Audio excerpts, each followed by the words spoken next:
જય શ્રી કૃષ્ણ। જો આપણે આ કટર લઈ આવ્યા છે જે આવી રીતે થઈને એને લોક હોય છે, આ રહ્યું એને લોક છે ને આ લોક આમ ખોલી નાખવાનું એટલે આ ખુલી જાય।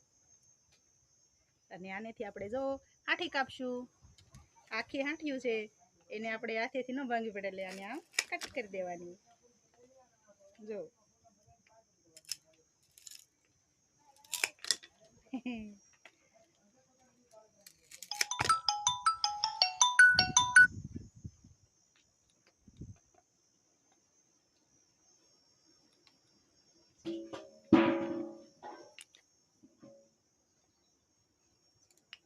આ થોડીક જાડી હતી એટલે આમ કરી નાખવાની। તો જો કેવું મસ્ત કટિંગ થાય છે ને એકદમ કાતર જેવું।